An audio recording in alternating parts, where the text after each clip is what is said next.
আজকে বানাবো কড়াইশুঁটির কচুরি। কচুরির পুরটা করার জন্য মিক্সিং জারে আদা, কাঁচা লঙ্কা আর মটরশুঁটি দিয়ে একটা পেস্ট বানিয়ে নেবে। এরপর কড়াইয়ের মধ্যে তেলে কালো জিরে দিয়ে সেই পেস্টটাকে দিয়ে ভালোভাবে নাড়বে। পরিমাণ মতো নুন আর একটু মিষ্টি দেবে। এরপর ভালোভাবে যখন দেখবে একদম খুন্তিতে উঠে আসছে কড়াই থেকে, তার মানে এটা হয়ে গেছে। এরপর এটা ঠান্ডা করতে দেবে মিনিমাম 1 ঘন্টা।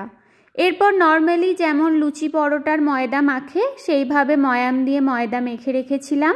ভিতরে 1 চামচ করে পুর ভরে মুখটাকে ঠিক যেমন দেখাচ্ছি ঠিক সেইভাবে মুখটাকে লক করবে যাতে পুরটা না বেরোয়।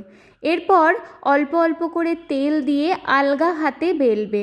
খুব বেশি চাপ দেবে না, তাহলে পুরটা বেরিয়ে যাবার সম্ভাবনা থাকে। এইভাবে আমি প্রত্যেকটা কচুরি ভেজে নিয়েছি। কড়াইয়ে তেল দিয়ে তেলটা যখন ভালোভাবে গরম হবে তখন একটা একটা করে কচুরি দিয়ে ওপর থেকে তেল ছিটকে ছিটকে এরকম ভেজে নিন। প্রত্যেকটা কচুরি একদম টবকা টবকা হয়ে ফুলবে। এইভাবে সমস্ত কচুরি ভেজে নিয়েছিলাম। আর এই কচুরিগুলো সার্ভ করেছিলাম আমি আচারি আলুর দম দিয়ে।